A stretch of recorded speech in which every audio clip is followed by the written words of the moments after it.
this work? Yes. Bienvenue à tous. Welcome. As they say, trust, Bienvenue. let go.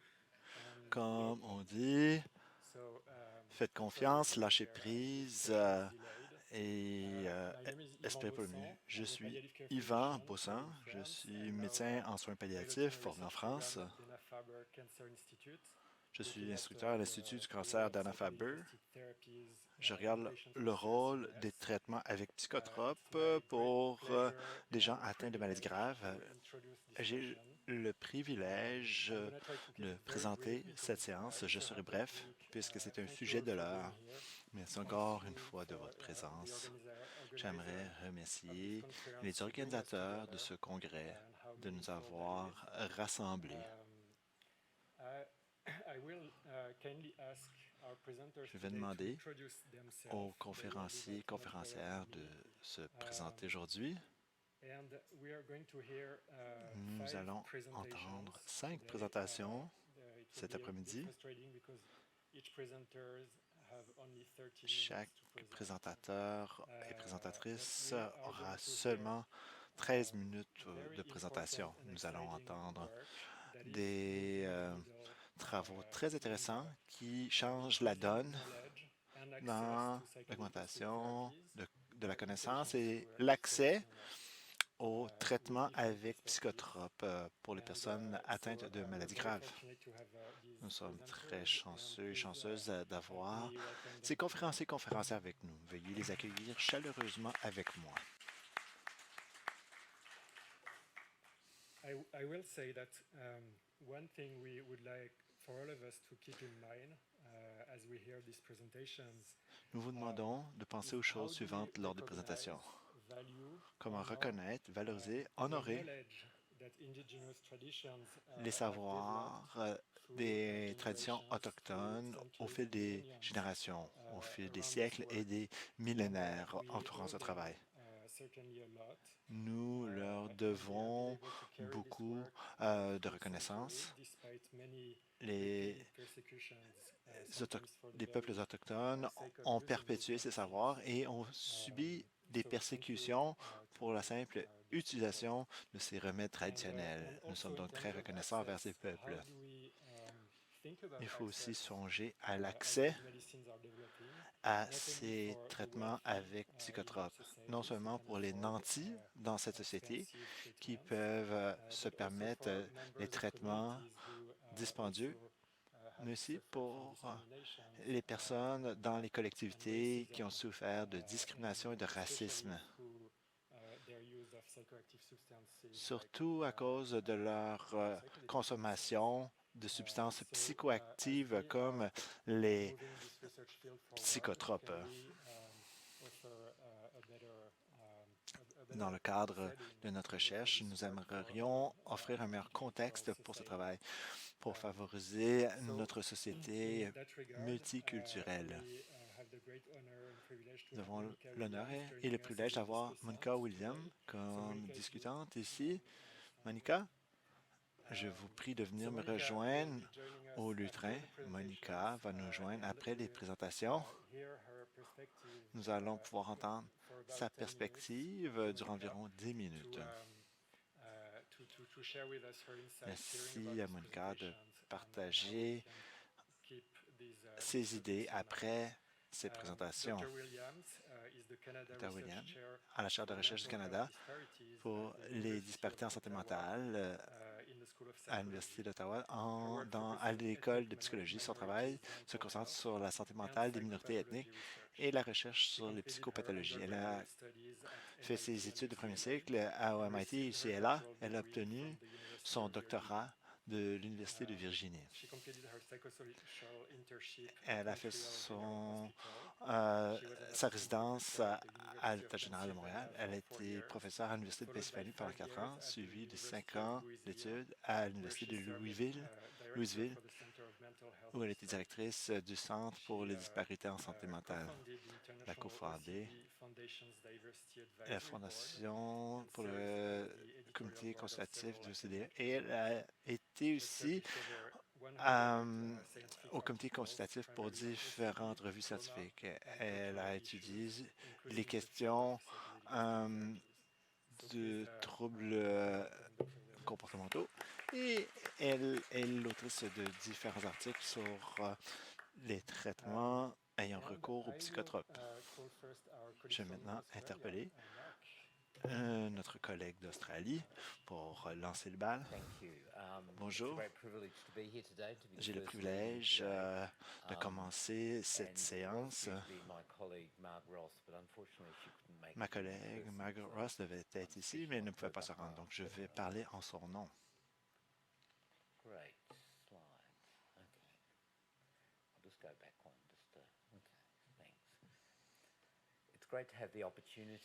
C'est une belle opportunité. Je ne sais pas si vous connaissez les protocoles, si vous connaissez un peu les antécédents et les prochaines étapes. Ainsi, je vais vous donner un peu de contexte. Voici les objectifs d'apprentissage. Nous avons été en mesure de modifier les protocoles qui ont créé les données probantes se concentrent sur les personnes atteintes de cancer et ceux qui vivent les circonstances changeantes du cancer dans leur vie, avec des changements à la fois physiques et psychologiques. Nous nous concentrons beaucoup sur la fin de vie et surtout dans la période juste avant les 6 derniers mois de vie. Lorsque la mort devient une circonstance plus probable sans être inévitable. Nous avons décidé d'incorporer aussi des choses qui sont à l'extérieur du cancer, qui sont non malignes. Nous avons pensé au traitement par psychotrope pour autres maladies chroniques. Nous constatons des problèmes auprès des personnes atteintes de maladies chroniques, tout comme les personnes atteintes de cancer.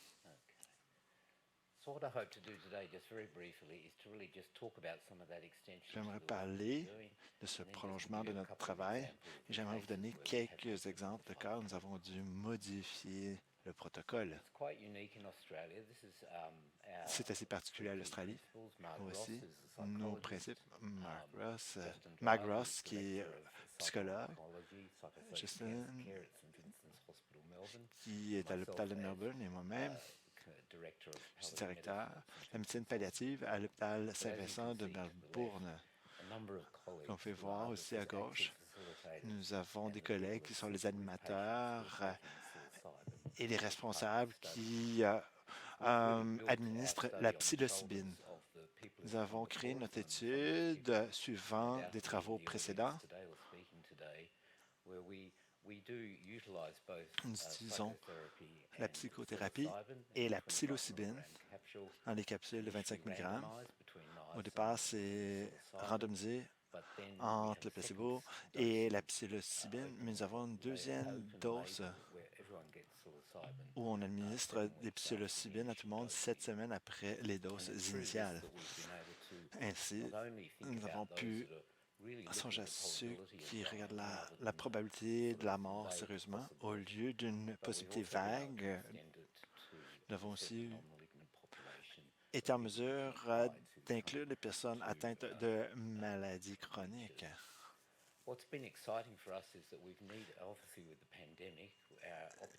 Durant la pandémie, nous avons une opportunité de pouvoir terminer notre étude. C'est un peu retardé, mais nous avons repris nos études cliniques au cours des 18 derniers mois.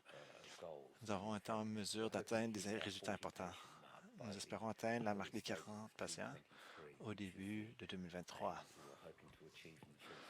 ce que nous souhaitions atteindre au départ. Nous sommes la première étude australienne dans ce cas. Il y a eu 6 tentatives pour créer cette étude en Australie auparavant. C'était intéressant de voir pourquoi l'hôpital Saint-Vincent de Melbourne a été en mesure de réaliser l'étude. Parce que nous nous concentrons sur la pratique clinique. Nous voyons les vrais problèmes subis par les patients ainsi que leurs soignants.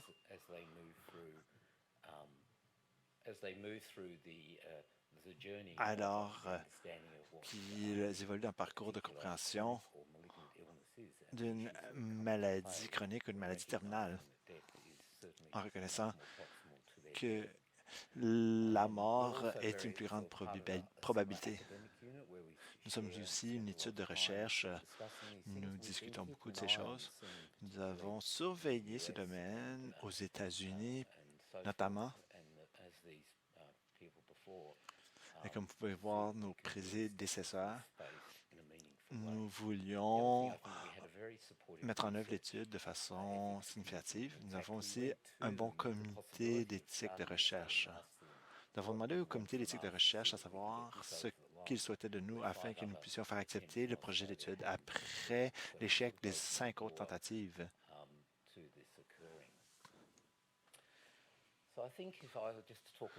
Si je devais seulement parler de ces 2 cas, nous avons utilisé les protocoles qui ont servi aux États-Unis. Nous avons utilisé les critères d'exclusion et d'inclusion. Nous avons un peu modifié pour notre étude, naturellement. Nous avons trouvé qu'au début du processus, nous avions des difficultés avec le protocole, puisque nous avons consacré une bonne part de notre recherche à discuter avec le comité de déontologie. Ça nous a pris 12 mois de passer d'un protocole pour la conception d'études et de le faire accepter par le comité d'éthique. Il y avait eu beaucoup d'intérêt international de collègues dans le domaine, mais aussi de l'intérêt des médias, surtout la BBC, le New York Times. C'était assez curieux de voir dans l'ensemble. Ainsi, nous avions des défis dès le départ. Pour ceux qui travaillent dans le cancer, vous savez qu'il y a les enjeux d'exclusion avec la chimiothérapie au Taxol. Nous avions un bon nombre de patients qui étaient confrontés au décès à cause de leur cancer du sein de stade 4 et l'utilisation de prophylactique et l'utilisation de Taxol signifiait que ces patients étaient exclus. Nous avions un oncologue de patients qui est intervenu pour reconnaître cette fenêtre dans le dosage de Taxol et le dosage de psilocybine. Avec cette fenêtre, il était possible d'interrompre un médicament, de permettre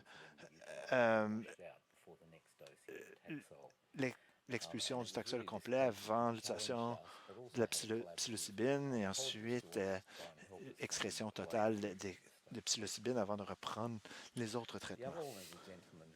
Ensuite, dans un autre cas, puisque nous avons étendu notre recherche à la maladie chronique et nous avions un homme atteint de fibrose kystique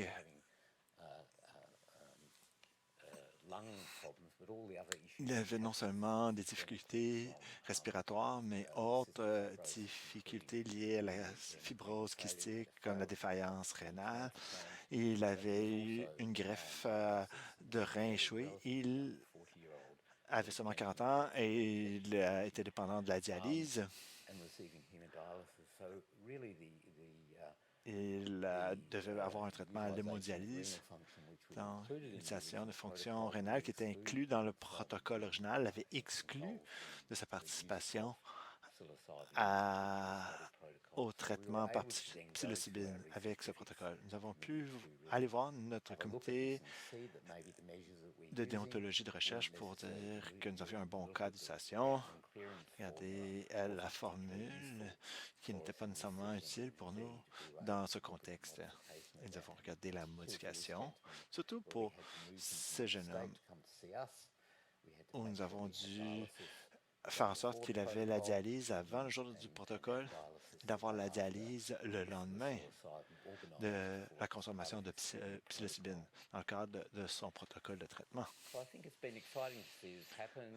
C'était très intéressant. Nous avons pu voir notre comité d'éthique de recherche. Nous avons pu présenter ces 2 cas. Ça ne peut pas sembler être des modifications importantes, mais pour nous, il s'agissait d'aller vers les maladies chroniques, de concentrer à la période d'un pronostic de 6 à 12 mois. Et ces changements ont pu permettre à d'autres cas d'être inclus. Des personnes en maladie chronique. La nouvelle s'est répandue au sein des groupes de femmes atteintes de cancer du sein. Donc, nous avons toutes sortes de personnes qui ont reconnu que la rigidité du protocole pouvait être assouplie. Nous avons pu inscrire ces 2 personnes dans le programme et je vais maintenir ça. J'ai bien hâte à la discussion.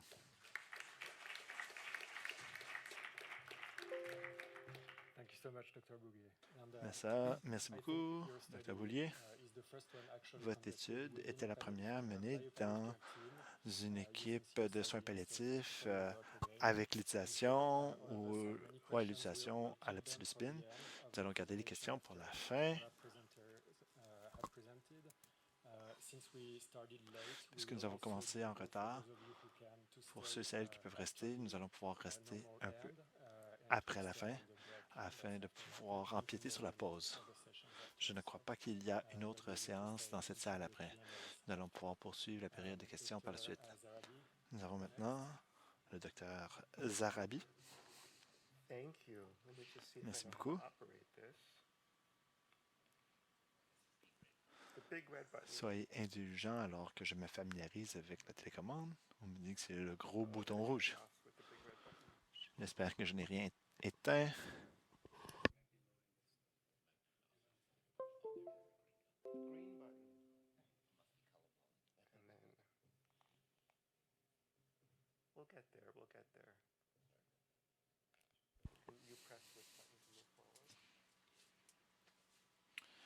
Quel bouton je dois appuyer pour faire avancer les diapos?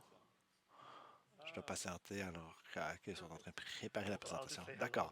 Donc, je vais en profiter pour dire bonjour. Je suis Ali John Zarabi. Je suis médecin en soins palliatifs à l'Université Emory à Atlanta, en Georgie. Je suis un médecin de soins ambulatoires.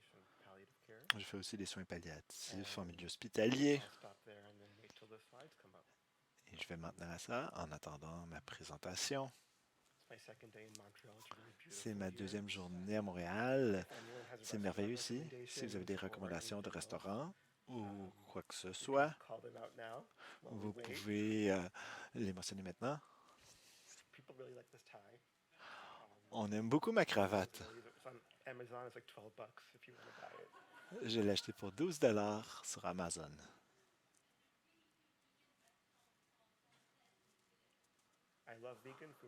J'adore la nourriture végane. Est-ce qu'ils ont des bons desserts véganes? Oui, parfait. Donc, 2 personnes qui appuient le même endroit.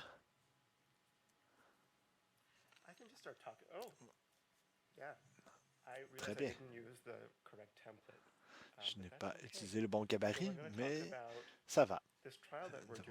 Nous allons parler de cette étude dans mon institution qui met en lumière le rôle d'une équipe multidisciplinaire en soins palliatifs. Je n'ai rien à déclarer. L'étude que nous avons menée est financée par l'Institut.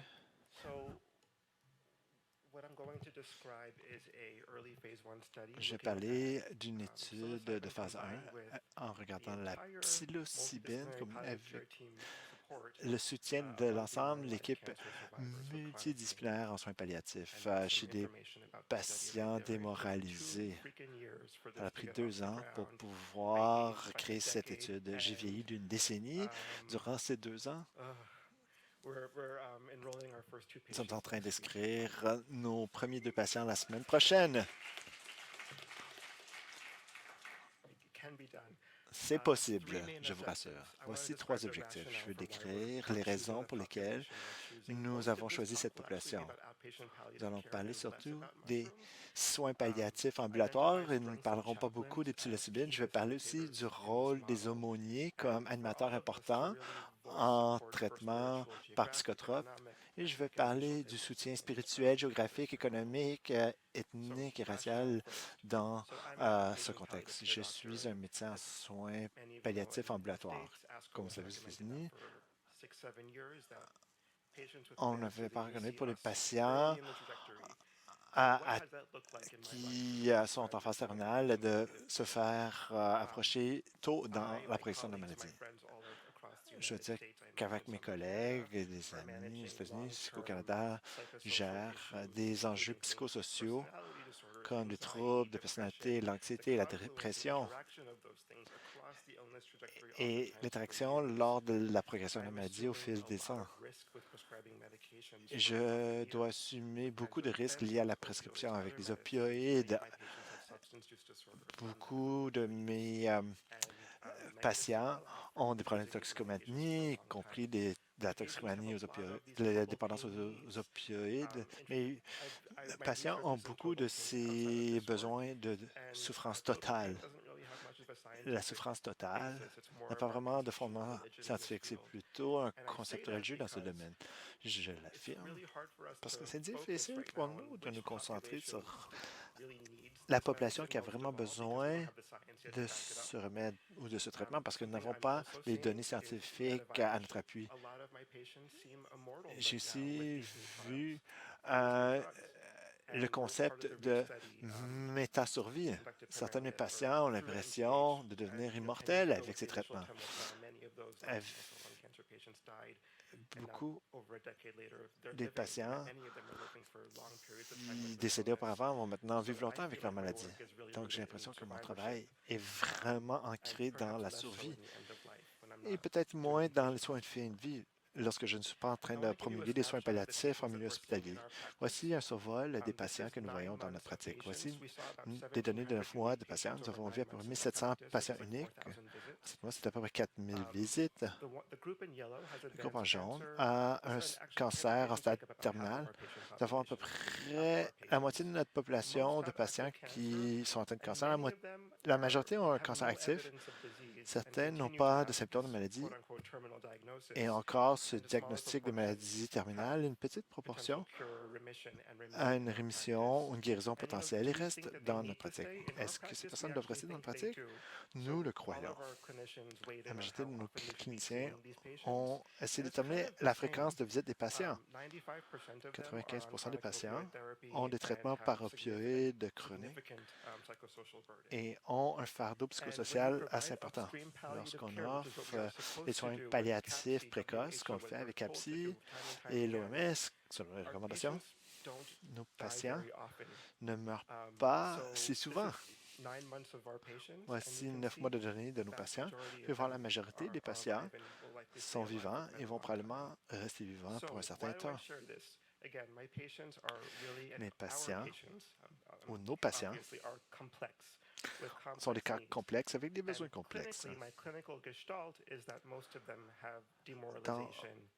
Dans l'ensemble, la majorité de mes patients sont démoralisés et ont de la douleur totale. Voici un article du New England Journal of Medicine d'il y a 10 ans qui décrit ce qu'un médecin en soins palliatifs doit savoir et doit faire. Je l'ai encadré en rouge. Nous sommes les experts dans les douleurs réfractaires. Réfractaires à quoi? Je ne sais pas. Et la gestion de dépression complexe, d'anxiété, de deuil et de détresse existentielle. J'ai l'expertise de gérer tout ça selon le New England Journal of Medicine. Je ne vais pas le dire de façon cynique, même si j'ai un peu de cynisme. C'est une opportunité par contre. Nous devons offrir des psychothérapies par psychotrope et psychothérapie. Nous devons décrire le travail qu'on fait en soins ambulatoires. Et si vous voulez collaborer avec moi là-dessus, vous allez voir mon adresse courriel à la fin de la présentation. Je vous explique pourquoi je choisis la démoralisation et la douleur chronique. C'est vraiment fondé sur mes observations cliniques.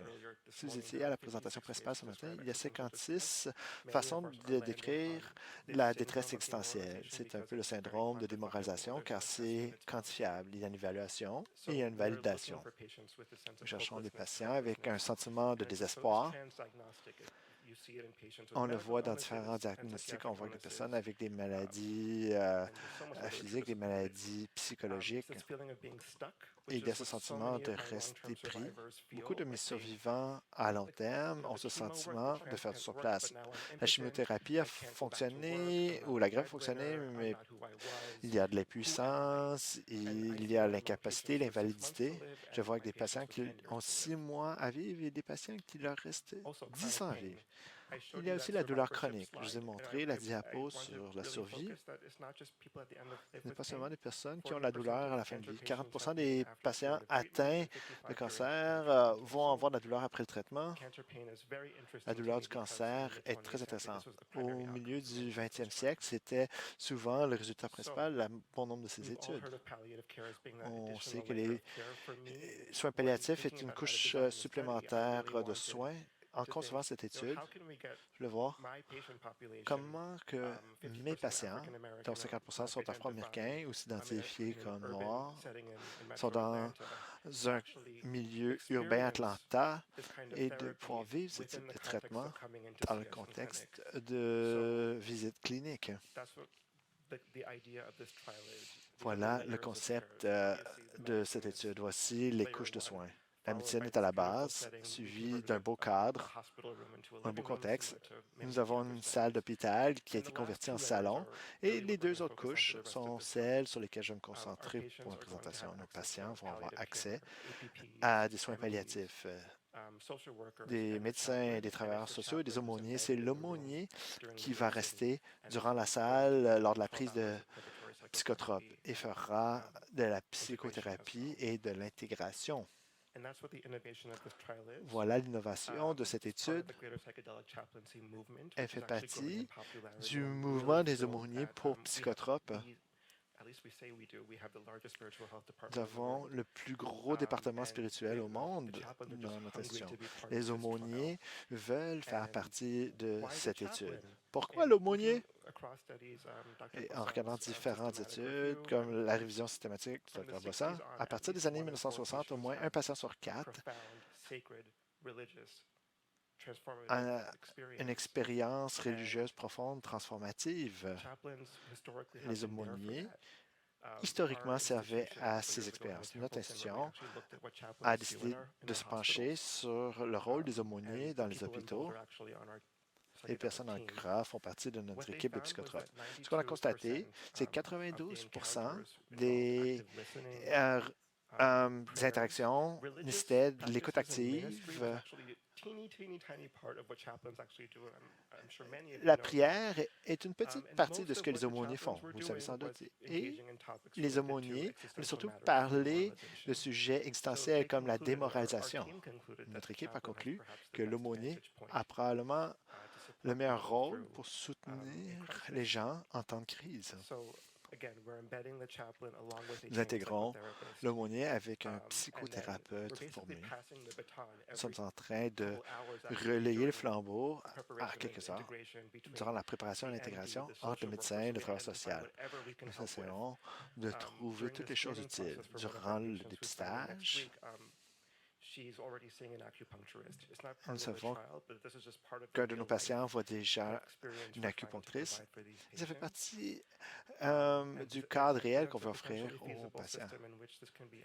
Nous avons maintenant un cadre réaliste pour mettre en pratique notre pratique. Nous offrons 25 mg de psilocybine. Nous allons commencer par 10 personnes. Nous espérons pouvoir inclure plus de personnes dans l'étude. Et nous avons plusieurs objectifs exploratoires. Ce n'est pas la partie centrée sur le patient dans l'étude. C'est semblable aux autres études. Mais si je savais quelle construction cibler, ce serait plus court comme liste d'objectifs. Mais le chat est sorti du sac. Les choses changent. Si je devais faire tout le travail à zéro, j'aurais 50 ans. Ça prendrait plusieurs années avant que je puisse commencer cette étude. Donc, nous avons un marteau qui peut frapper plusieurs clous. Donc, je vise plusieurs clous. Nous voulons regarder aussi les résultats pour les soignants. C'est une étude de 90 jours. Nous allons en phase 1. Nous allons faire le recrutement.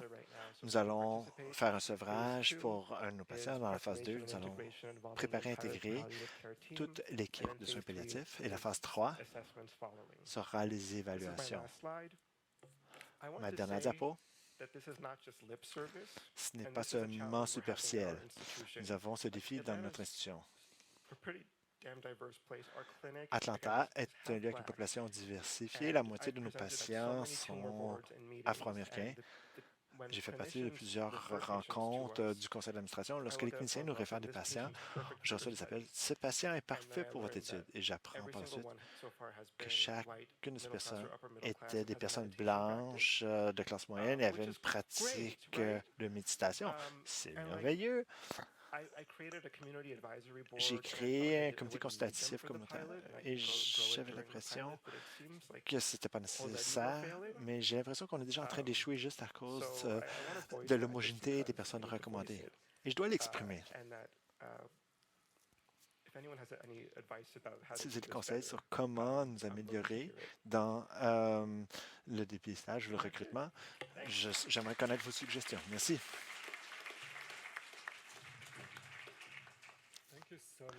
Merci beaucoup, Dr. Zarabi. Merci d'avoir respecté votre temps. Vous faites un travail remarquable. Continuons. Ensuite, nous allons entendre... non. Dr. Dingle-Spence et Dr. Chris Adrian.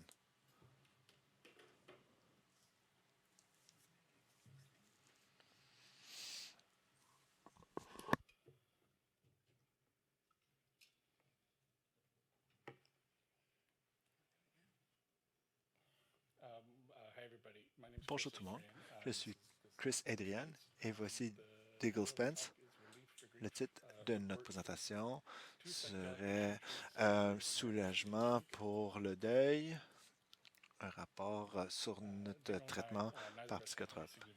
Nous n'avons pas de conflit d'intérêts important à déclarer. Les objectifs d'apprentissage, nous espérons que d'ici la fin de notre petite présentation, de pouvoir décrire le paysage du travail avec psychotropes en Jamaïque, que vous puissiez identifier certains aspects d'une retraite avec psychotropes sécuritaires et de penser à des clients, des patients, des personnes qui pourraient vous venir, ainsi que des spécialistes en soins palliatifs qui s'intéressent au travail. Si ce n'est pas possible de le faire aux États-Unis, vous pouvez nous demander conseil sur comment faire une bonne retraite avec psychotropes. Enfin, nous voulons pouvoir discuter l'équité, l'accès et l'infrastructure pour les psychotropes liés aux retraites avec psychotropes en Jamaïque. Voici notre cadre de compétences CanMeds, dont je suis très fier, mais je ne m'y attendrai pas.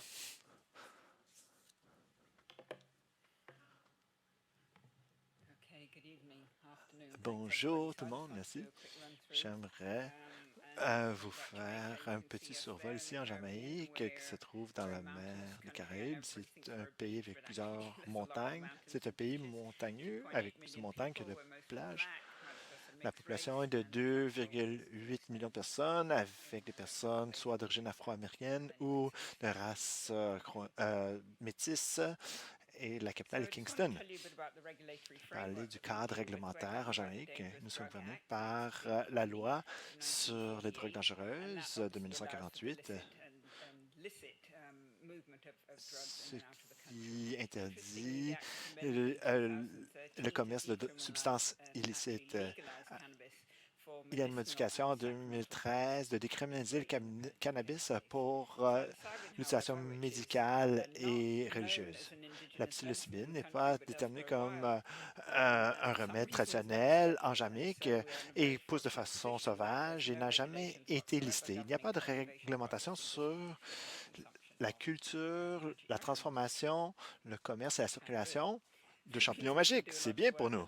Nous pouvons faire beaucoup de travail avec très peu de soucis. C'est quelque chose qu'on a reconnu. Il y a bon nombre de retraites en Jamaïque. Voici un quart du nombre de retraites actives. Nous sommes Jamaican Grief Retreats.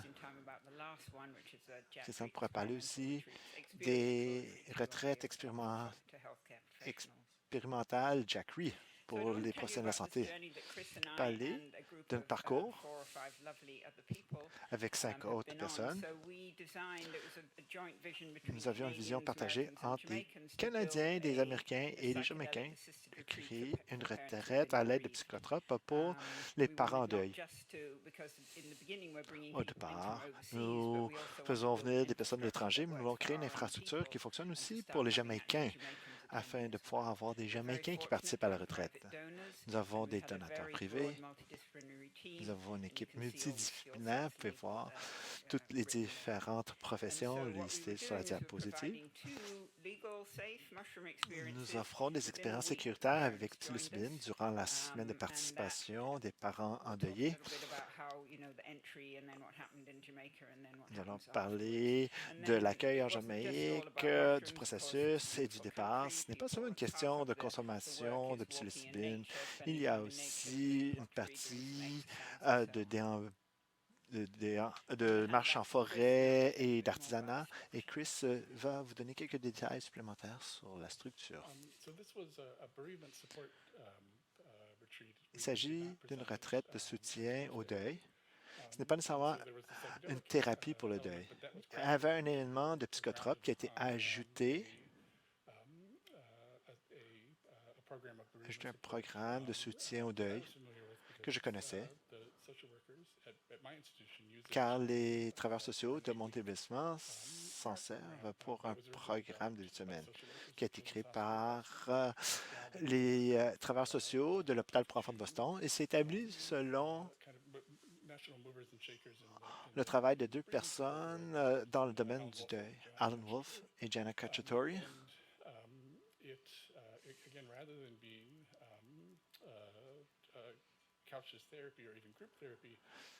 Au lieu de groupe de discussion, c'est plutôt des opportunités de guérison et d'échange. Les échanges entre parents sont très importants. On commence en partageant des histoires sur les enfants partis. Ce n'est pas nécessairement des histoires sur le décès, mais plutôt des histoires sur les enfants eux-mêmes. La méthode de groupe sert à réserver de l'espace pour que les parents puissent tisser des liens entre eux. Nous avons le groupe de Bon Espoir, Good Hope. Nous allons expliquer comment nous avons structuré l'ajout d'un aspect psychotrope à ce groupe de Bon Espoir. La chose la plus importante à retenir de ces diapos,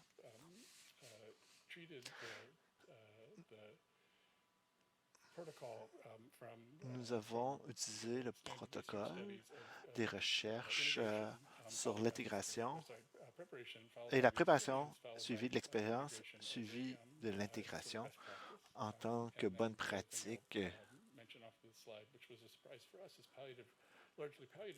C'est surtout les prestataires de soins palliatifs et des parents qui n'étaient pas endeuillés par les enfants qui sont morts de cause naturelle, de cancer, mais c'était plutôt des enfants qui sont décédés de morts violentes, de surdose de drogue ou de d'autres moyens traumatisants. Ce qui nous a amené à revoir les causes les plus courantes de décès chez les jeunes. Le paradigme du Bon Espoir, nous avons la préparation de groupe pour la retraite qui suit le modèle de groupe Bon Espoir. Nous avons l'intégration du groupe. Nous avons le travail individuel et en ligne après le retour à la maison. Je vais vous expliquer chaque aspect en détail, comme Christophe mentionné. Il y a la préparation qui se fait individuellement avec certains animateurs du groupe. Ensuite, nous avons les salles Zoom où tout le monde peut se rencontrer. Avant de venir, certains parents disent que c'est seulement quand ils sont arrivés dans la salle virtuelle Zoom qu'ils sentaient qu'ils s'en venaient pour de vrai. Ils n'avaient pas l'impression que c'était une gang de fous qui les amenait en Jamaïque. Le groupe était constitué de personnes assez normales. Ensuite, il y a la préparation du groupe. Le matin du jour 1, nous rassemblons tout le monde dans un bel espace dont vous verrez une image dans un instant.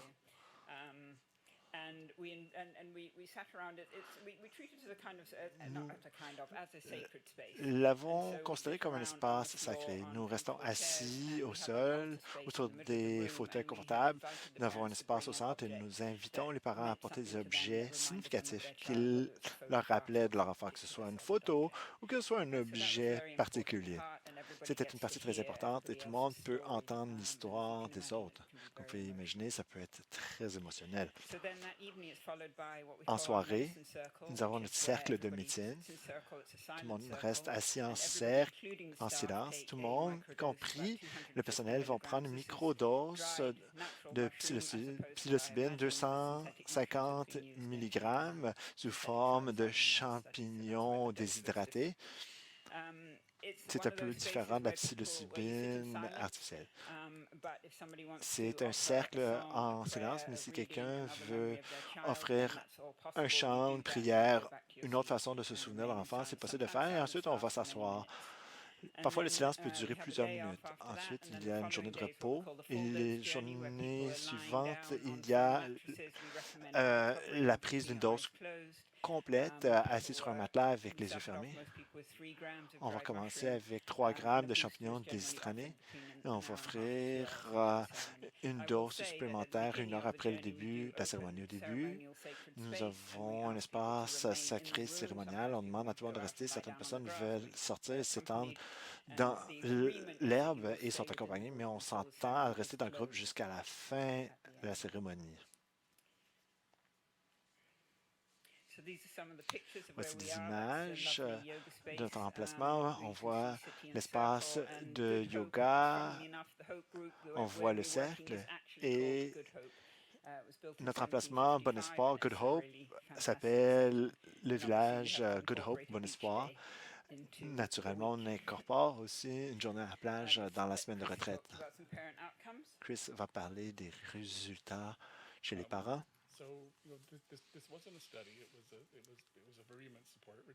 C'était une retraite de soutien au deuil, même si ce n'était pas une étude. Nous avons quand même recueilli de l'information sur les participants. Nous sommes restés en contact. Nous savons où tout le monde s'est rendu par la suite. À peu près 3/4 des parents ont décrit un changement profond dans la réconciliation avec leur deuil. Ils sont capables d'aller plus loin dans leur processus.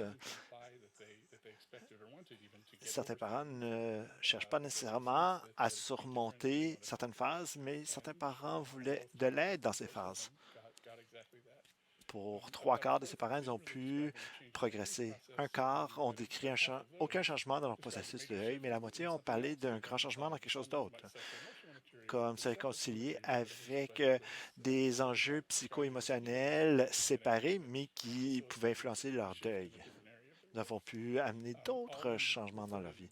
Tous les participants ont parlé de liens qui perdurent avec d'autres membres du groupe comme une ressource importante pour gérer leurs émotions. Et chaque participant recommanderait le groupe à d'autres parents dans des situations semblables. Voici la dernière diapo. Ensuite, nous avons une vidéo de 2 minutes et demie, si vous nous permettez. C'est un témoignage de parents. Avec mon collègue Patrice Doyeux, nous avons été formés comme des guides de traitement par psychotrope. Notre organisation est maintenant rendue plus diversifiée, plus équitable. Je gère des retraites moi-même qui sont surtout organisées pour des Jamaïcains. J'ai un groupe non gouvernemental qui est notre institut de recherche Jackery. Nous allons organiser une retraite d'une semaine comme un lieu expérimental pour inviter des cliniciens. Beaucoup de personnes s'intéressent au domaine. Malheureusement, à cause des cadres législatifs, il n'est pas possible d'avoir une formation légale au Canada ou aux États-Unis. Donc, nous voulons offrir une expérience sécuritaire légale en Jamaïque, ce qui permet aussi de pouvoir se rendre à la plage. Good Hope est passé d'un lieu balnéaire typique. Et maintenant, Good Hope offre précisément des retraites avec psychotropes. Nous voulions montrer cette vidéo qui est écrite par Nicole, la mère de Nicole Jackson. J'ai demandé aux techniciens de faire jouer la vidéo. Bonjour, je suis Nicole et j'ai perdu ce merveilleux jeune homme au mois de juin 2019, une semaine après avoir eu son diplôme et 2 semaines après son 22e anniversaire. 2 ans par la suite, j'ai appris les retraites de deuil en Jamaïque. Avec des sentiments mitigés, j'ai quand même décidé de participer. La retraite est organisée avec la bienveillance, du professionnalisme et du soutien bien réfléchi pour la gravité, la profondeur des deuils que les parents ressentaient. C'était extraordinaire. Nous avons établi les intentions pourquoi nous voulions y aller avant les cérémonies, avec une compréhension claire qu'on ne connaît pas les résultats, on ne sait pas ce qui peut se produire. J'avais 2 intentions avant la retraite. Premièrement, je voulais communiquer avec Jackson d'une façon que je n'avais pas encore vécue depuis son départ. Je voulais pouvoir avoir une certaine connexion avec Jackson et j'avais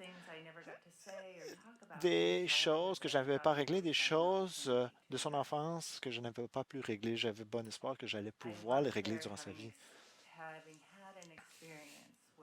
J'ai aimé avoir une expérience où ces 2 intentions ont été satisfaites. Surtout, dans les mois après la retraite, le processus d'intégration m'a permis de comprendre le vrai effet de la cérémonie et du travail accompli lors de la retraite. J'ai une plus grande capacité de pouvoir progresser dans mon deuil. Je comprends maintenant mieux comment je peux me connecter avec Jackson et comment Jackson se situe par rapport à moi. Je me sens un peu différent par rapport aux questions non réglées. Je recommande cette expérience à n'importe quel parent qui s'intéresse à ce type de travail. Cette retraite m'a apporté des changements que je n'arrive pas à décrire avec des mots. Je suis très reconnaissante. Je suis très heureuse de parler de mon expérience. J'aime répondre des questions. Si certaines personnes manifestent un intérêt, vous pouvez communiquer avec Chris ou Dingle. Et si vous souhaitez communiquer avec moi, ils ont mes coordonnées. Merci. Remerciements aux parents et aux enfants. Nous avions l'impression que ces enfants étaient présents dans la cérémonie. C'était une impression partagée avec d'autres animateurs. Merci beaucoup.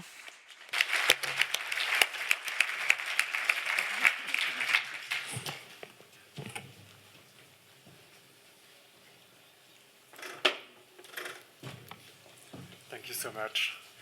Dr. Farzin. Merci. Nous allons maintenant entendre Dr. Farzin.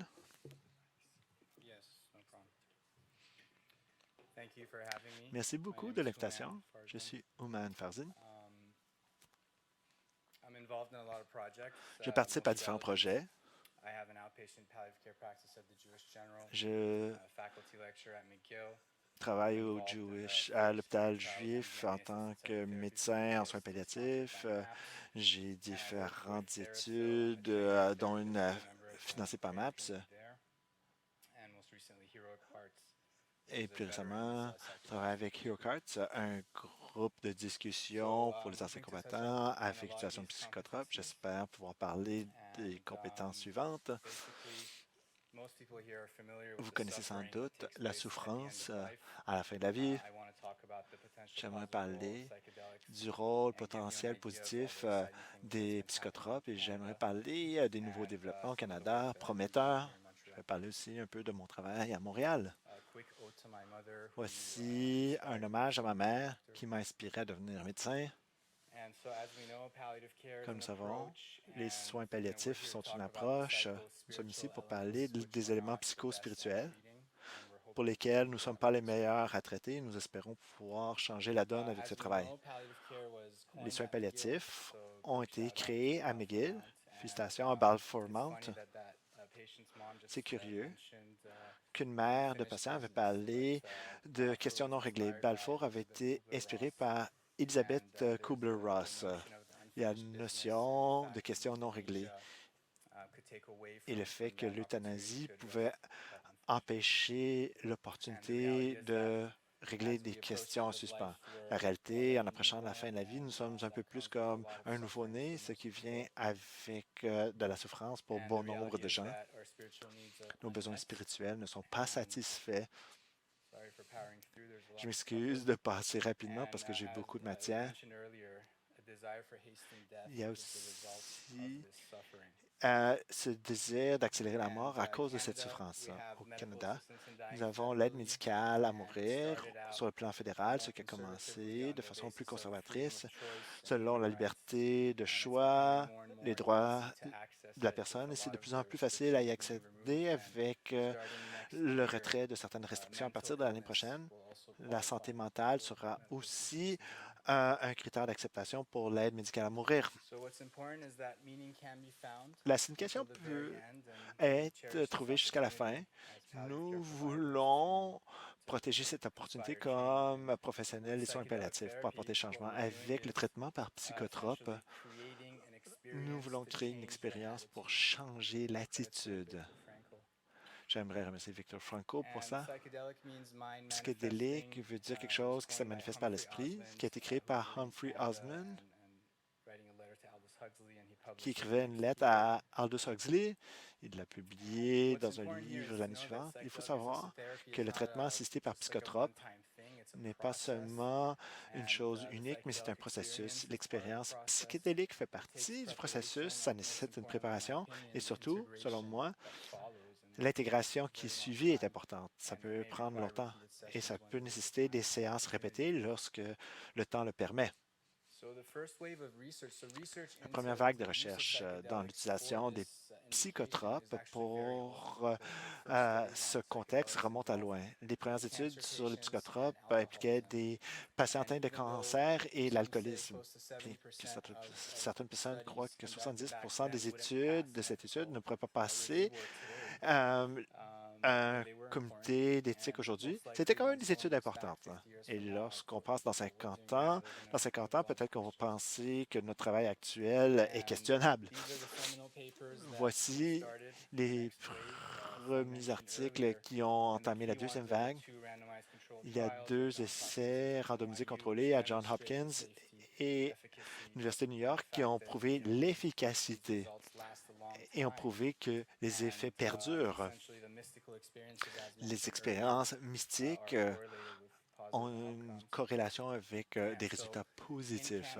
Au Canada, 1 an après les États-Unis, la psilocybine a été interdite, ce qui s'est poursuivi jusqu'au mois d'août 2020. Après une campagne de 100 jours, 4 patients ont eu la permission du ministère de la Santé à l'époque, ce qui a suivi une autorisation à des professionnels de la santé d'utiliser légalement la psilocybine, ce qui s'est poursuivi jusqu'en janvier cette année avec le programme d'accès spécial. C'est un programme qui a été conçu pour que les médecins puissent avoir des médicaments qui ne sont pas autorisés au Canada. Ils ont ajouté la psilocybine et la MDMA à cette liste de médicaments. C'est une exception qui a déjà été utilisée pour des médicaments pour traiter le VIH. Nous pouvons maintenant utiliser ces substances. Voici une image de Bruce Tobin, le fondateur de TheraPsy, et on voit le premier patient qui a pris la psilocybine légalement récemment. Bruce Coburn est un bon porte-parole. Il répète des séances tous les 6 mois pour traiter sa détresse existentielle avec beaucoup de succès. J'aimerais parler de l'exemption au Québec. Le premier accès à la psilocybine était semblable comme le premier accès au cannabis au Canada, qui s'est fait sous l'exemption de l'article 56 où Santé Canada permet à un patient d'obtenir accès à la psilocybine qui est cultivée ou achetée du marché noir et s'en servir dans un cadre médical. Ma patiente Nancy ici était la première personne au Québec qui a eu cette autorisation à la fin de 2020. C'est une histoire un peu malheureuse parce que son oncologue ne voulait pas lui permettre d'avoir le traitement par psilocybine à cause de la chimiothérapie, ce qui s'est poursuivi un certain temps. Malheureusement, lorsqu'elle était incurable, nous voulions organiser sa séance voici quelques jours avant son traitement par psychotrope et malheureusement, elle est décédée. Elle n'a pas pu régler ces questions au suspens. On voit sa maison, on voit le système de santé au Québec, mais malgré tout, nous avons un bon système. Elle était ici dans un centre de soins palliatifs, elle était dans un cadre merveilleux pour passer ses derniers jours de vie avec sa famille. Mais le travail s'est poursuivi. Nous avons pu obtenir 2 autres exemptions en vertu de l'article 56. Voici certains traitements au cours des derniers mois. Nous avons une patiente dans la soixantaine, célibataire, sans enfant, elle vit seule. Elle a eu des difficultés tout au long de sa vie avec l'anxiété et la dépression. Nous voyons des personnes qui ont de la dépression, de l'anxiété au fil des ans, mais après le diagnostic d'un cancer, les choses s'empirent avec la récurrence des épisodes qui augmentent. Lorsque l'espérance de vie baisse, souvent la situation devient incontrôlable.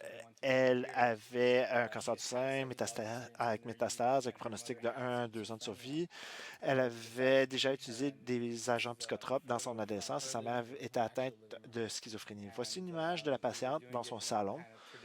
Nous avons fait une séance traditionnelle avec des écouteurs, avec un loup et la présence d'un psychothérapeute. Voici ce qui est ressorti de son expérience et l'intégration de son expérience sous forme d'art. Ce qu'on voit, c'est le nuage noir avec lequel elle doit composer chaque jour.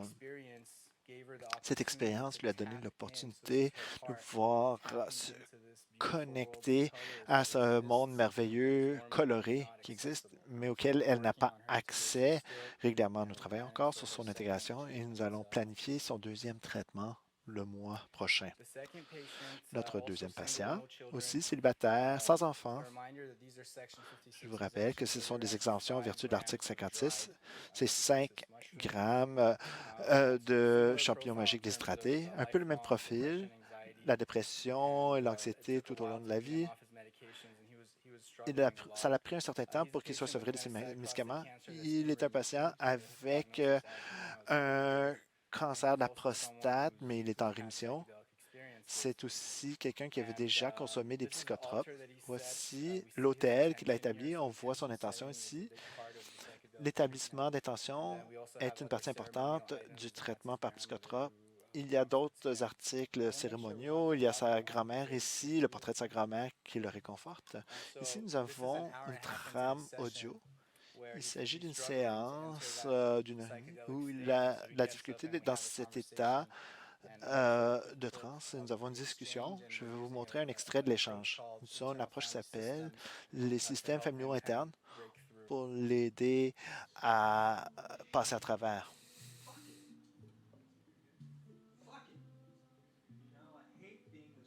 Tabarnak. J'haïs cette personne. J'haïs ça. Est-ce que j'haïs ça? J'haïs ça.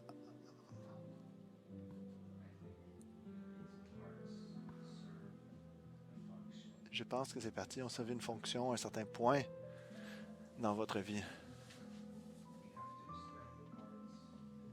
Il faut respecter ces parties.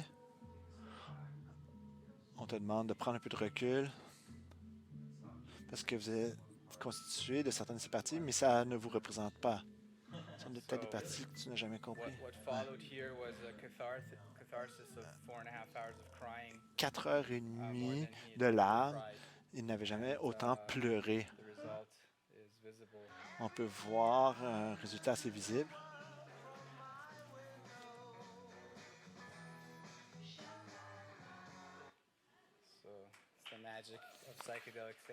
C'est la magie de la thérapie par psychotrope. J'aimerais remercier Dick Schwartz et IFF.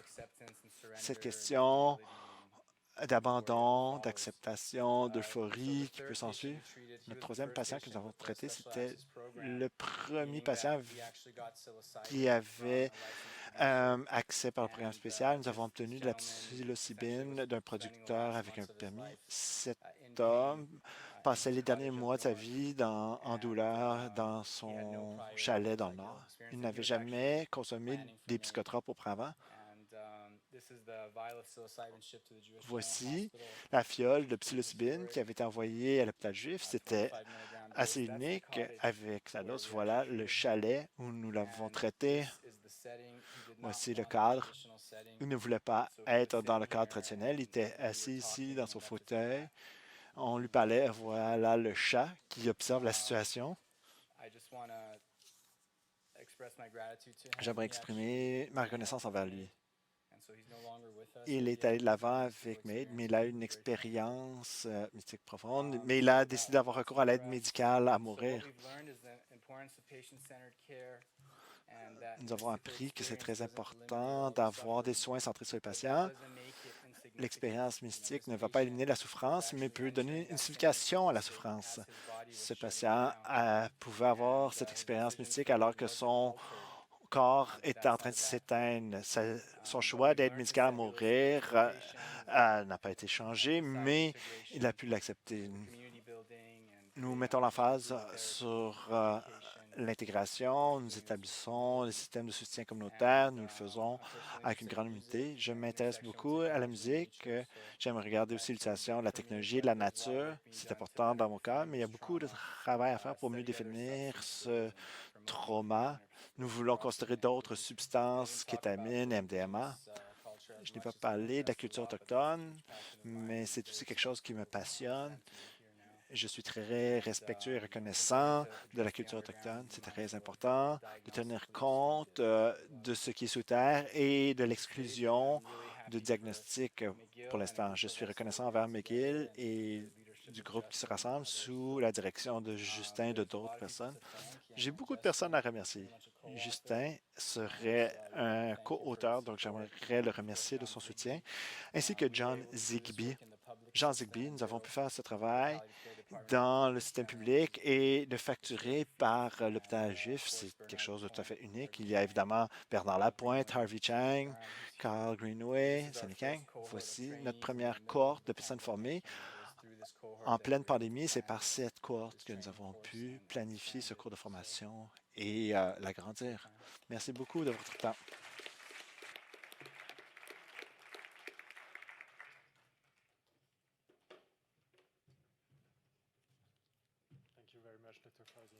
Merci beaucoup, Dr. Farzin. Enfin, nous allons avoir révérende Jessica Rochester. Aidez-moi, s'il vous plaît, avec la télécommande.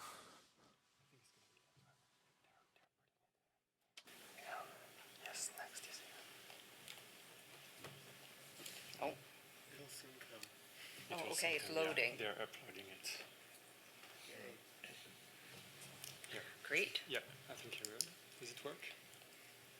Yes. So I've been hearing this wonderful little ting, ting, ting. J'entends un beau carillon. Je ne sais pas si ce sont mes appareils auditifs, que ce soit d'autres personnes, mais je me suis dit que c'était un peu comme une connexion mystique que nous avons dans toutes ces présentations. Donc, j'aimerais remercier les conférenciers et conférencières avant moi. Je suis Révérende Jessica Rochester. J'ai demandé si je pouvais intégrer un peu de mon histoire personnelle dans ma présentation. Donc, je vais passer à travers rapidement mes déclarations, les objectifs d'apprentissage pour que je puisse garder du temps pour intégrer mon histoire. Pouvez-vous vous rapprocher? M'entendez-vous bien? J'aimerais partager quelques mots sur qui je suis. Tout d'abord, dans l'ordre d'importance, je suis grand-mère, je suis une mère, je suis une sœur, je suis une fille, je suis l'ami, je suis révérende ordonnée, je suis de l'Église Madre-San, Ayahuasca, pour ceux qui ne connaissent pas. J'ai ramené la religion du Brésil. J'ai fondé la première église de cette religion ici. Ça m'a pris 17 ans à travailler avec Santé Canada pour avoir l'exemption en vertu de l'article 56 pour un entéogène. C'était une mission de vie. Donc, soyez patients, messieurs. Ça peut prendre un peu longtemps. J'aimerais faire une mention spéciale au comité d'organisation, Dr. Monica Williams, nos contributeurs, un groupe de gens merveilleux qui nous ont aidés et soutenus. Ma formation a été faite avec Stanislav Groth. Je suis conseiller thérapeutique. J'ai travaillé avec Alberto Ciaggi, un psychiatre italien. Nous allons regarder des états de conscience inhabituels. Dans mon cas, c'est 50 ans de travail dans ce domaine. Nous sommes rassemblés. J'avais une vision des plantes sacrées avec lesquelles nous travaillons.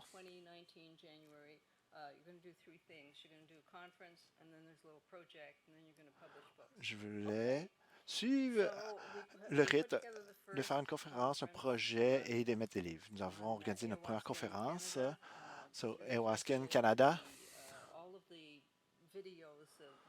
Toutes les vidéos que je vais présenter aujourd'hui sont liées à mon site Web. Je vais offrir quelques définitions. Vous connaissez peut-être certaines de ces définitions. Les entéogènes, des plantes sacrées utilisées depuis des millénaires. Au Canada, il y a deux types d'utilisation. Il y a l'Église des Amérindiens qui s'en servent comme le peyote et autres utilisations traditionnelles depuis des milliers d'années. Vous connaissez sans doute les utilisations alternatives. Il y a beaucoup d'inquiétudes et voilà pourquoi nous avons décidé d'entamer le projet Les Psychotropes au Canada. Vous connaissez sans doute cette réalité. Je vais passer à travers vite. Nos inquiétudes touchent différents domaines. Des états de conscience inhabituels, si vous ne les connaissez pas. C'est difficile à les définir. Pour le faire, il faudra avoir une définition d'un état de conscience ordinaire. Si on s'entend qu'il n'y a pas de définition pour les états de conscience ordinaires, c'est correct. Mais la conscience est un continuum. Si vous vous intéressez au sujet, il y a différentes vidéos à ce sujet sur mon site Web. Donc, nous n'en avons pas nécessairement dans notre culture occidentale. L'intérêt pour les psychotropes et des entéogènes vient d'un désir profond de comprendre au-delà de ce que nous avons dans la culture, ce qui a été perdu par la colonisation et ce qui a été enlevé des peuples autochtones du Canada. Et nous comprenons que très tôt, l'étude scientifique avait été découragée. C'est seulement récemment qu'il y a un intérêt.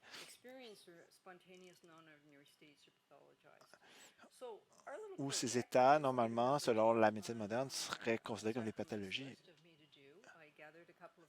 J'ai rassemblé quelques amis et j'ai créé une déclaration de mission pour notre projet. J'avais des amis qui ont accepté l'invitation et ensuite nous avions un projet qui a été publié. Voici les 4 choses sur lesquelles notre projet se concentrait. L'éducation. Nous voulions offrir un agrément, un code d'éthique pour les états inhabituels, des états de conscience inhabituels, et la formation d'un conseil consultatif national avec une perspective multidisciplinaire pour rassembler toutes les parties prenantes. Ça fait 22 ans que je travaille avec le Bureau des substances contrôlées. Je dois composer avec 9 directeurs du bureau. Je savais où commencer. J'ai commencé à parler de mon projet à ces directeurs. je les ai rencontrés. Nous avons le soutien, mais c'est assez particulier car il faudra inclure les autorisations provinciales. Nous sommes en train de faire du rapprochement politique. Nous voulons parler aussi à des chefs de rituel, des politiciens, des membres du clergé, des éducateurs. Donc, nous voulons maximiser les avantages thérapeutiques et spirituels tout en réduisant les méfaits potentiels. Nous voulons comprendre comment cette vague de consommation pour toutes les différentes raisons de consommation, pour que les entheogènes et les psychotropes peuvent honorer les traditions et honorer la recherche actuelle. Nous voulons trouver un processus qui inclut la voix de tout le monde. Le traitement spirituel et thérapeutique. Voici un tableau du Conseil consultatif national. Si je commence à la position de 12 heures avec l'accès, la diversité et l'inclusion, mes collègues ici en ont parlé. C'est remarquable. Il y a souvent le stéréotype, la femme blanche d'un certain âge qui fait du yoga. Nous ne voulons pas les exclure. Chaque personne doit être inclue dans l'ensemble des programmes en fonction des besoins, mais évidemment, nous devons assurer une accessibilité élargie. Nous avons Native American Church Peyote qui ont leur propre exclusion à cause de leur système d'apprentissage. Il y a nous, Santo Dami,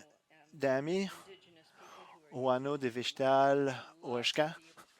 Pour ceux qui s'intéressent à l'utilisation de psilocybine, nous aimerions établir des liens.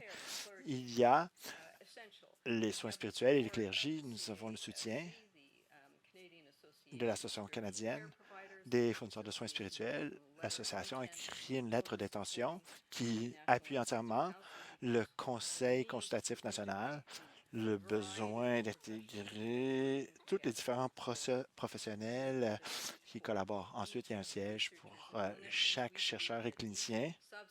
Nous croyons que chaque substance a sa nature particulière. Elle peut avoir une réaction différente l'une à l'autre. Il faut en tenir compte. Normalement, les personnes qui travaillent avec l'ibogan ou avec la psilocybine, ces personnes vont découvrir des choses dont on doit discuter ensemble. Ensuite, il y a un siège pour l'industrie pharmaceutique et l'industrie et les affaires, car ce sont les fabricants des psychotropes. Ils font entendre leur voix. C'est aussi une façon de leur offrir des commentaires pour les personnes qui ont des inquiétudes quant à cet aspect. Il y a la réduction des méfaits, évidemment, l'éducation et l'accréditation. Normalement, l'accréditation nécessiterait le Comité consultatif national, car il faut inclure les clauses grand-père. Vous comprenez ce que je veux dire par inclure les clauses grand-père. Les avantages. Nous pourrions non seulement donner au gouvernement l'opportunité d'entendre les différentes voix des parties prenantes, mais aussi une opportunité pour que tout le monde puisse parler des risques, des bénéfices. Il s'agit d'un comité consultatif. Ce n'est pas un groupe de plaidoyer. Offrir un forum pour les connexions, les collaborations, pour la recherche, l'éducation et le partage de sagesse. Jusqu'à date, nous essayons de trouver des personnes qui mènent ce travail, puisque ça fait longtemps que je travaille dans ce secteur. J'ai été en mesure de rencontrer des personnes qui connaissent d'autres personnes qui seront en mesure de rassembler un plus grand groupe. Nous soutenons les normes et les standards. Nous appuyons les normes d'enseignement à l'Université d'Ottawa et l'Université de l'île de Vancouver. Certains programmes sont en voie de développement qui reçoivent la sanction de leur gouverneur pour qu'il y ait ces programmes d'études sur les psychotropes.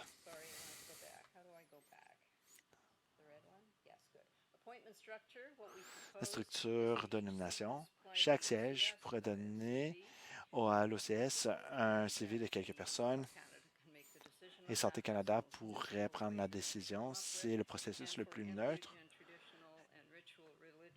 Et pour l'utilisation d'anthogènes traditionnels autochtones, le comité pourrait choisir ses représentants. Il faudrait une distinction entre les membres à but non lucratif et à but lucratif et une divulgation complète des structures de propriété, de relations et de commandites. Je pense peut-être que j'ai épuisé mon temps, mais j'aimerais en profiter des différentes réalisations que les plantes sacrées m'ont amené à partager. J'ai publié cet ouvrage. L'avant-propos est par Paul Groff, un ami très proche. J'ai rédigé l'ouvrage.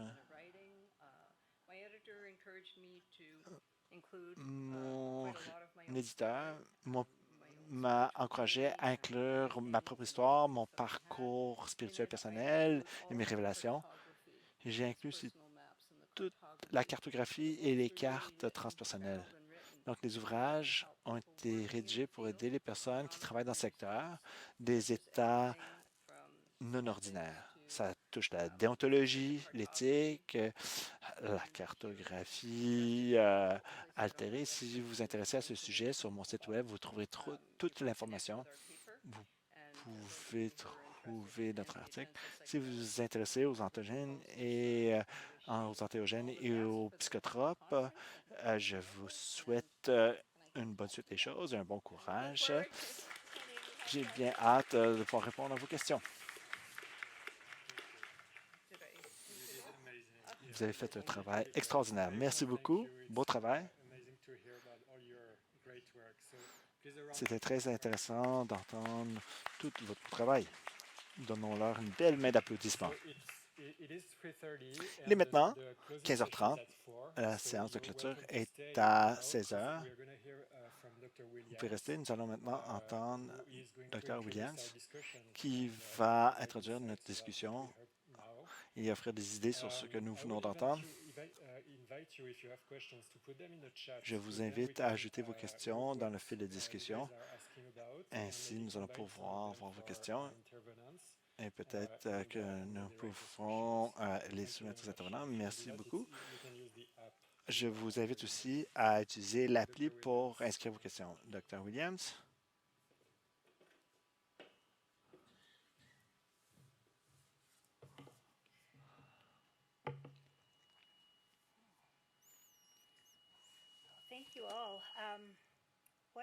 Merci beaucoup. Une belle façon de mettre en lumière les différentes approches pour l'utilisation des psychotropes, pour faire avancer les soins en fin de vie, pour traiter le deuil et la souffrance.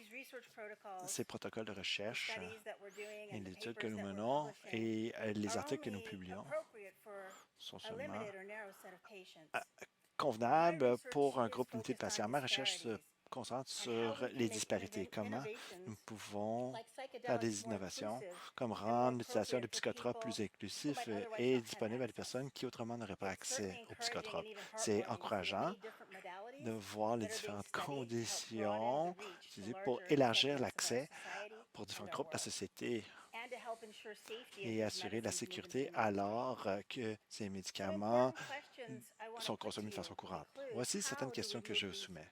Comment pouvons-nous transformer ces approches de recherche de la Tour d'Ivoire vers la communauté?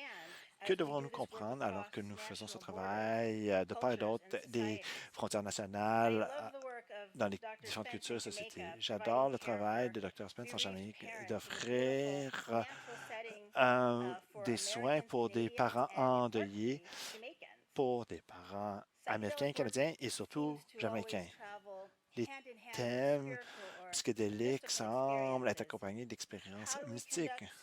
Comment pouvons-nous mener notre recherche biomédicale de façon qui considère les dimensions spirituelles dans le mieux-être personnel, surtout lorsque les questions spirituelles deviennent plus importantes en fin de vie? La discussion de Dr. Zarabi sur le rôle des aumôniers était très intéressante. C'est très important dans les soins de fin de vie. Nous développons des programmes de formation avec l'utilisation de psychotropes à l'Université d'Ottawa. Nous avons un partenariat avec l'École de théologie de l'Université Saint-Paul afin d'offrir cette formation aux différents guides spirituels qui auront vraiment besoin de ces outils. Lorsque nous considérons l'utilisation d'antiogènes dans les pratiques rituelles, comment peut-on séparer l'effet chimique, l'effet physique et l'aspect spirituel? Ou est-ce que c'est nécessaire de le faire?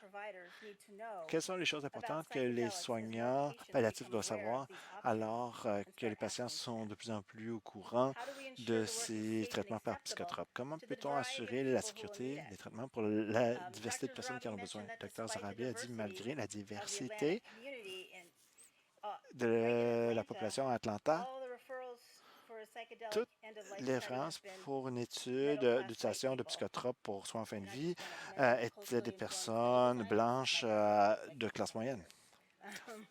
Nous pourrons discuter plus tard parce que ça recoupe mes études. Et comme le Dr. Farzana a mentionné, est-ce que les psychotropes peuvent aider les personnes à trouver de la signification en fin de vie lorsque plusieurs patients croient qu'il n'a plus de raison de vivre? Et par rapport à la sécurité et l'éthique, il y a encore beaucoup de travail à faire. Le travail de Dr. Rochester, dont j'ai eu le privilège à participer, il faut mettre en place des systèmes pour assurer la sécurité et l'imputabilité pour ces pratiques, pour lesquelles nous maximisons les avantages et nous minimisons les méfaits. Quand on parle de la renaissance des psychotropes, plusieurs d'entre nous romantisent trop rapidement l'époque des années 1950 à 1970, dite la première vague, lorsqu'il y avait beaucoup de recherches légales. Et c'était un monde très libre. Certaines personnes ont pu en bénéficier, mais certaines personnes ont subi des torts. Et pour les chercheurs, comment utilisez-vous vos ressources et vos plateformes pour élargir l'accès aux traitements à psychotropes pour une population plus diversifiée, confrontés à des défis en fin de vie, alors que les psychotropes sont de plus en plus disponibles? Nous avons beaucoup de défis devant nous, mais j'ai bien hâte de pouvoir les surmonter. Merci.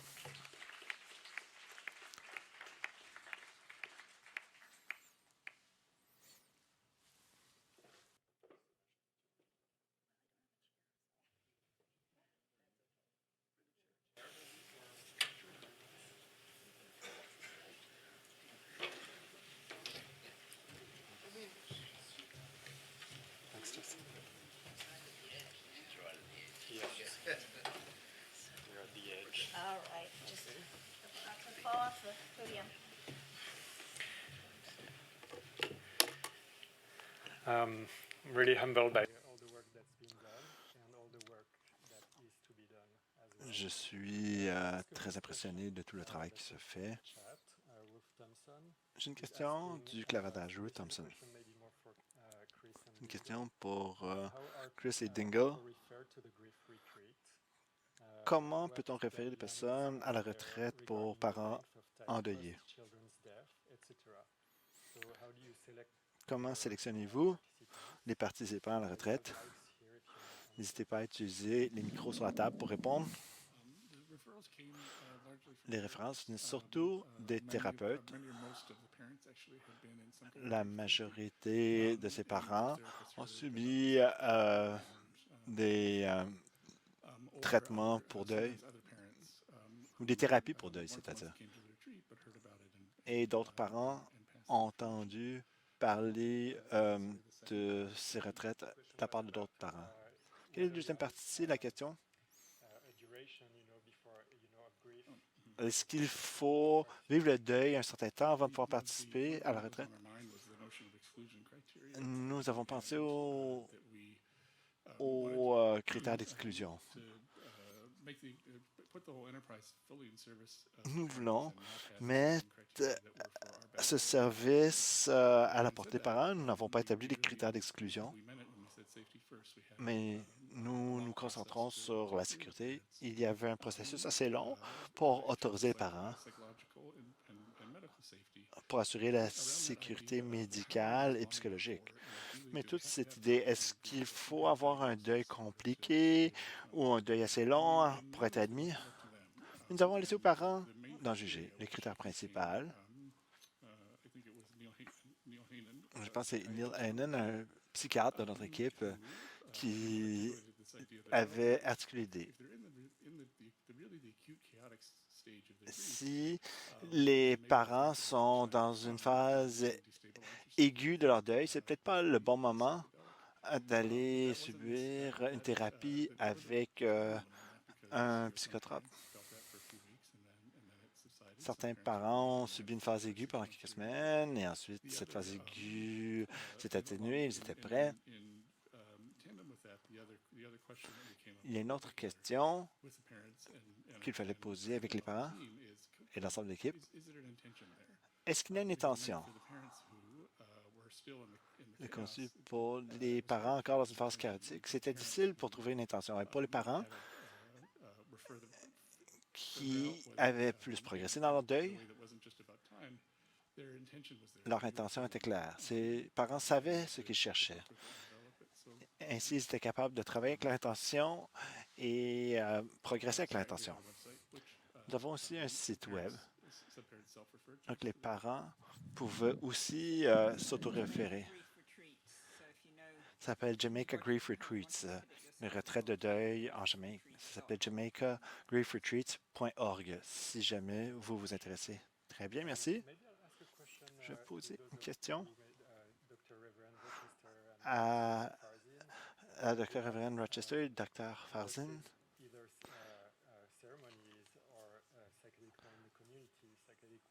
Avez-vous mené des cérémonies dans la communauté et comment choisissez-vous de répéter une administration?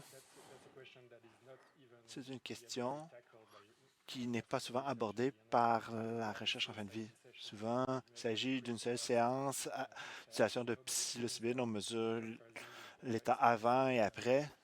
Dr. Ferzin, peut-être que vous avez vu que c'était nécessaire pour certains patients de répéter la dose, peut-être aux 6 mois. Je suis convaincu, dans le cadre sacré, il y a une opportunité de répéter l'expérience psychédélique. Pouvez-vous nous parler de la valeur d'avoir des expériences répétées? Voyez-vous des torts potentiels ou des écueils liés aux expériences répétées? Pulsations spirituelles et rituelles qui diffèrent de l'utilisation thérapeutique. Tout d'abord, nous ne sollicitons pas. C'est un peu comme les ashrams indiens où il faut aller s'asseoir à côté de la clôture pour rencontrer l'enseignant. Il faut prouver son caractère sérieux pour rencontrer l'enseignant. Il faut remplir des formulaires, il faut être dépisté. Les personnes doivent montrer leurs intentions sérieuses avant de pouvoir participer. Ce n'est pas quelque chose qu'on prend à la légère. Et c'est tout simplement pour pouvoir visiter et pouvoir participer au rituel. Mais pour devenir membre, il y a un autre processus. Il y a une étape intermédiaire où on peut devenir membre adjoint pour les personnes qui sont très sérieuses de suivre ce chemin. Et pour les stations religieuses ou spirituelles, il y a un calendrier, il y a 2 travaux chaque mois, mais ce n'est pas imposé. Mais pour les personnes qui deviennent membres à part entière dans la pratique, on comprend que l'engagement, c'est un peu comme les phases de relations amoureuses. Lorsqu'on se côtoie au début, c'est un type de relation et lorsqu'on est marié, c'est une autre forme de relation. C'est la même chose avec toutes les autres traditions spirituelles. Pour les personnes sérieuses, on prend un engagement. Ce qui est remarquable, c'est qu'il y a aussi la question sur pourquoi la prise 2 fois par mois.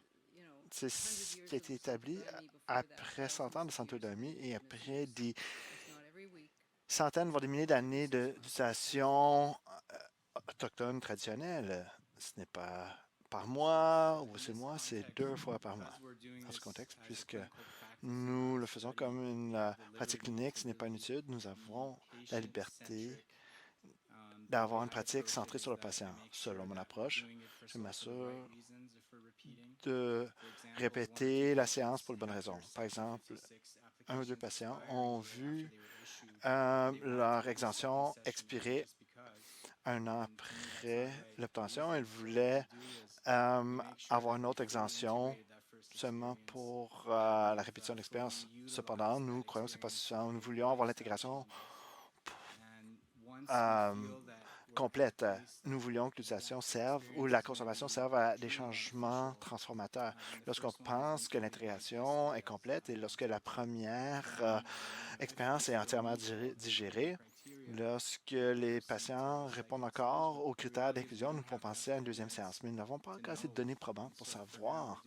Pour l'instant, nous y allons cas par cas et nous faisons preuve de prudence. Il faut aussi faire attention à la nature de la substance. Pour la psilocybine, avec la kétamine, nous avons des séances répétées plus courtes. Nous avons une approche au cas par cas. Merci beaucoup. 5 grammes de champignons déshydratés, ça semble être plus que la version en fiole. 5 grammes de champignons déshydratés est une dose traditionnelle. En réalité, la psilocybine, c'est comme le cannabis. Il y a différentes concentrations selon l'espèce, mais 5 grammes d'une espèce moyenne. Lorsque les extractions ont été faites au départ, lorsque Albert Hoffman a commencé à isoler la psilocybine, 5 grammes, c'est environ 25 à 30 mg de psilocybine. 25 mg semble être la dose parfaite. Nos patients avaient une expérience médicale complète avec les 250 mg sans effet indésirable. Il n'y a pas d'autres questions dans le clavardage. N'hésitez pas si vous avez d'autres questions.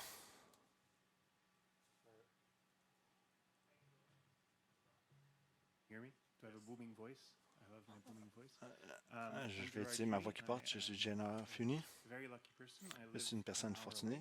Je vis à 1 heure d'ici. Je fais partie de la communauté McGill parce que j'ai été formé en médecine familiale, anesthésiologie et en soins palliatifs. Chaque jour, j'administre des états de conscience altérés. J'ai aussi une pratique de gestion de douleur non chronique. Ça prend 20 de mon temps, mais ça représente 80 de mes préoccupations. Nous allons probablement collaborer. Voici un message à retenir. Le langage utilisé est exactement ce que notre secteur utilise. De pouvoir se libérer, de pouvoir progresser, d'utiliser l'opportunité pour régler des questions en suspens et de pouvoir encadrer les personnes, que ce soit par produits chimiques ou par psychothérapie pour pouvoir traiter ce deuil chronique. Les personnes que je vois vont parler de leurs blessures, leurs accidents, leur handicap et leur douleur. Un jour, ces personnes sont probablement admissibles à cette molécule, peut-être pas à 25 mg, mais peut-être à des doses inférieures. Avec la kétamine, il y a beaucoup de déceptions. Avec la lidocaïne, on déçoit certaines personnes. Heureusement, nous avons une autre catégorie thérapeutique que nous allons pouvoir offrir à notre population grâce à votre travail. Donc, j'ai bien hâte de vous entendre parler lors de nos conférences pour que nous puissions prendre des petits pas vers le soulagement pour une autre partie de la population. Merci. Merci beaucoup pour ce commentaire. Avez-vous autre chose à ajouter? Je connais au moins une étude de traiter la fibromyalgie avec la psilocybine de l'Université Johns Hopkins.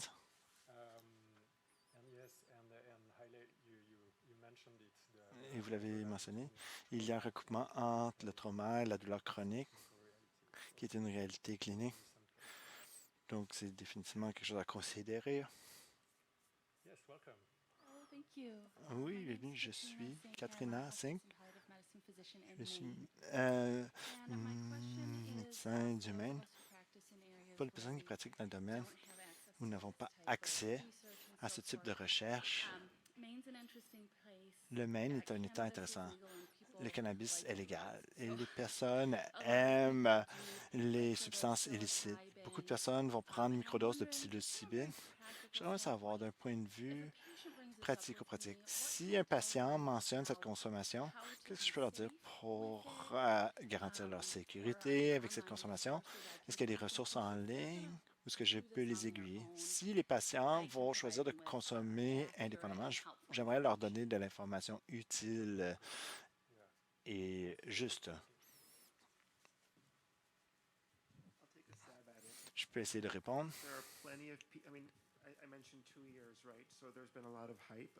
Il y a eu beaucoup d'engouement vers cette petite étude dans notre établissement. Bon nombre de nos patients veulent y avoir accès, mais ne se qualifient pas à cause de nos critères d'exclusion stricts. Il y a des pratiques souterraines. Ce n'est pas nécessairement si illicite que ça. On peut offrir des thérapies en Amérique du Sud ou même localement. Je connais des praticiens chamans et je sais qu'en soins écologiques, nous